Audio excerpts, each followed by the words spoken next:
what happens for good, what happened for good, what will happen for good। अर्थात जो हुआ अच्छे के लिए हुआ, जो हो रहा है वो भी अच्छे के लिए हो रहा है, और जो होगा आगे वो भी अच्छे के लिए ही होगा। मैंने तीनों टेंस में ये सेंटेंस बनाया है जो बहुत अच्छा सेंटेंस है।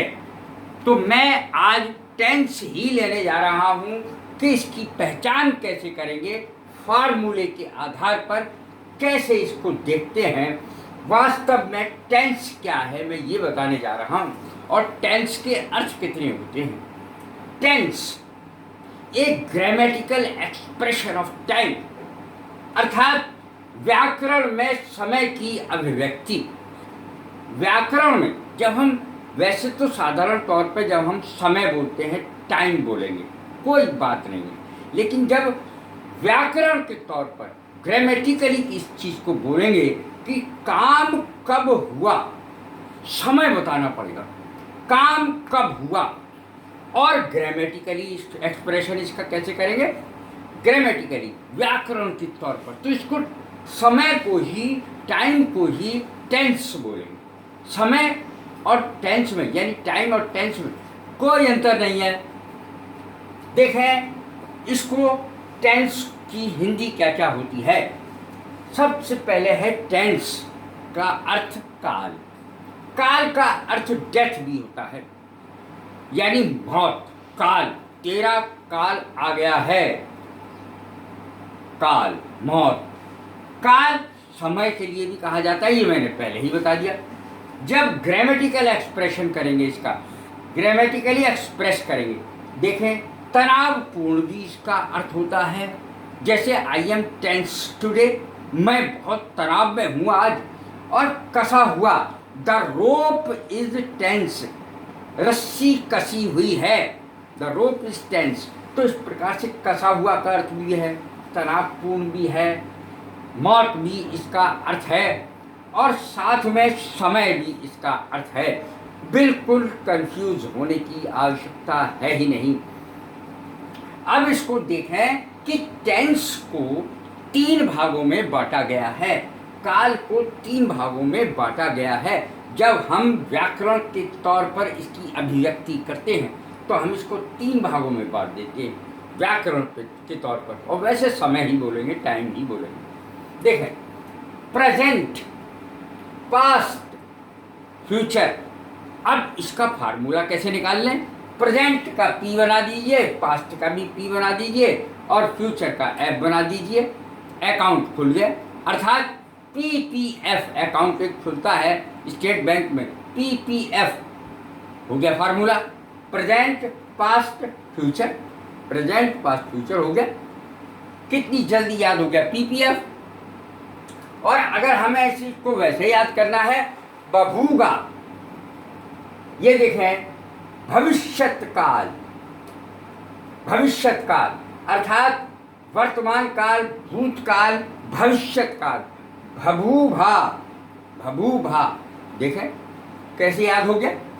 तो वर्तमान काल में कोई काम चल रहा है, प्रेजेंट टेंस। पहचान है, हूँ, हो। हा से याद कर लो, हा से, हा है अगर सेंटेंस के आखिर में तो समझ लो वर्तमान काल का है, प्रेजेंट टेंस का है। था है तो भूतकाल का है, और गा है तो फ्यूचर का है। देख लें, है, हूँ, हो वर्तमान, था, थी, थे भूतकाल, गा, गी, गे भविष्यत काल हो गया, अर्थात फ्यूचर टेंस हो गया। कितना आसान हो गया। अब हिंदी में याद करना है, वाह, भू, भा भविष्यत काल, वाह वर्तमान काल, भू भूतकाल, यानी कार्य भूतकाल का मतलब पहले हुआ। तो 3 ही प्रकार के कार्य, या तो हम इस समय कर रहे हैं, या हमने पहले किया, या तो आगे करेंगे, वही है इस समय कर रहे हैं, वर्तमान काल है, प्रेजेंट टेंस है, कर लिया हमने पहले ही, तो ये भूतकाल है, और आगे अगर करेंगे भविष्यत काल है। कितना आसान है। फार्मूले के आधार पर अगर हम किसी चीज़ को याद करते हैं फटाफट याद होती है। देखें अब ये हर एक के 4 टेंस हैं, हर एक की एक जैसी, कितनी आसानी की बात है। एक जैसे 4 टेंस, देखें, पहला आई, दूसरा सी, तीसरा पी और चौथा पीसी।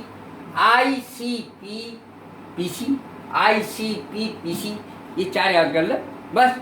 चारों के याद हो गए। 12 कुल होते हैं, एक एक के 4, यानी प्रेजेंट के 4, पास्ट के 4, फ्यूचर के 4। तो देखें आई से क्या तात्पर्य है? आई से तात्पर्य इंडेफिनिट का है, इनडेफिनिट आई।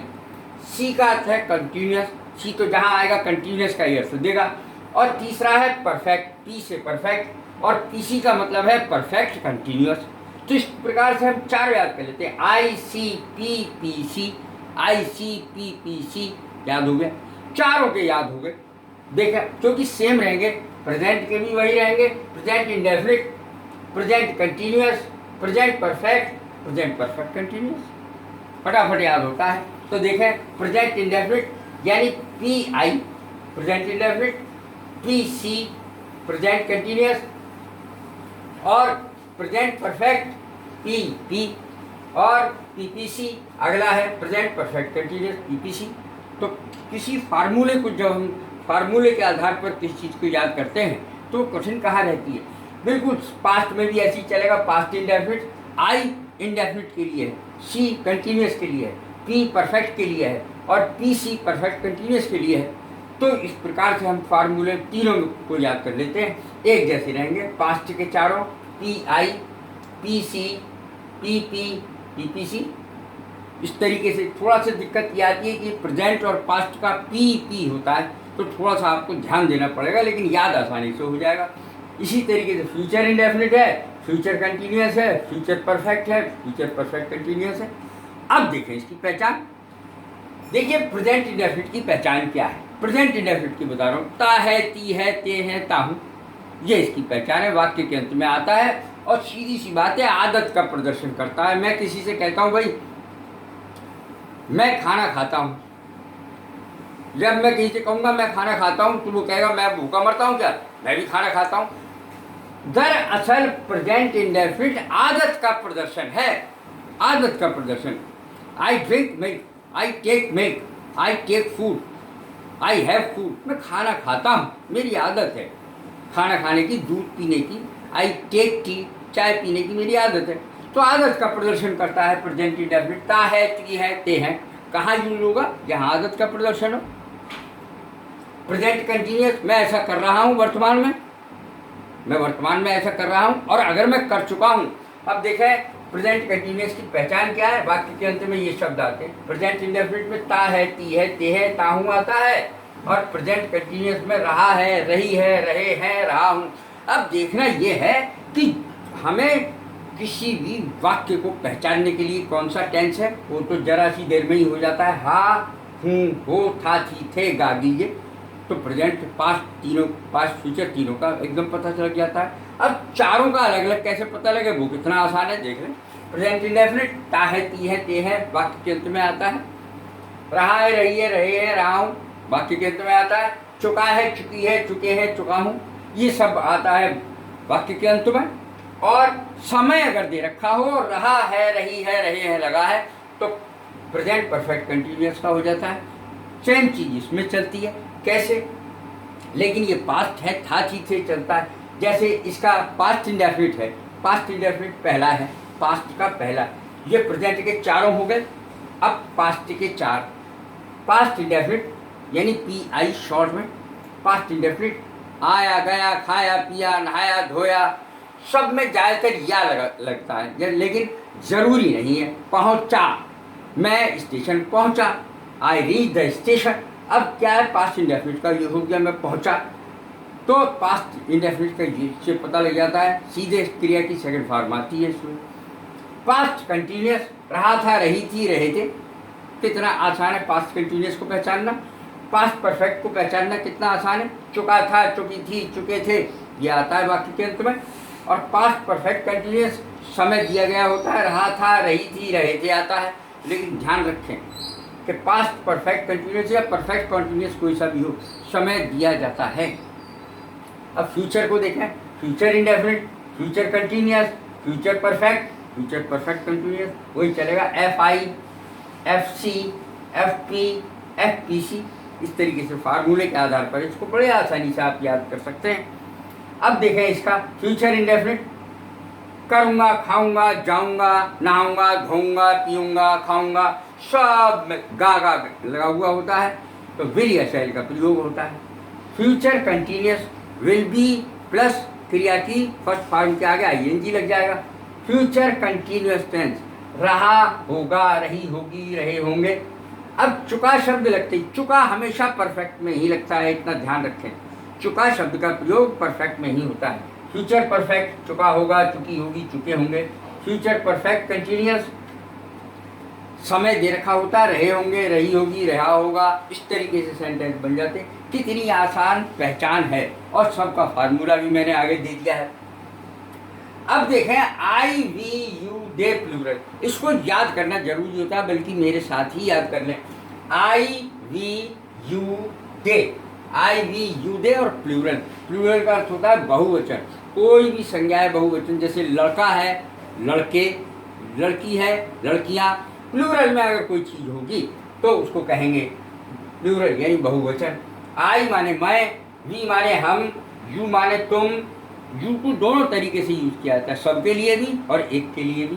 दे माने वे सब, प्लूरल बहुवचन। अब इसको देखें, ही, शी, इट और नाम।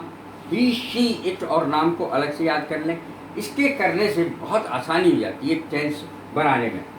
अब देखें, I am in a tense mood, मैं आज तनाव में हूँ।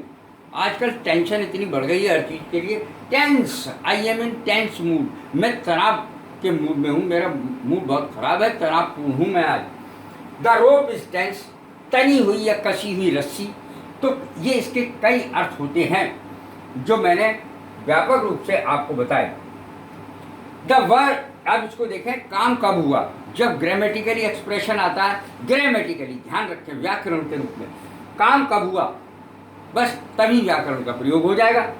ए form of verb that shows the time of action, time of action, कब कार्य हुआ ये बताता है। इसमें मैंने हिंदी में लिख दिया, काम कब हुआ। The verb in the following sentences is in the present, past, future tense.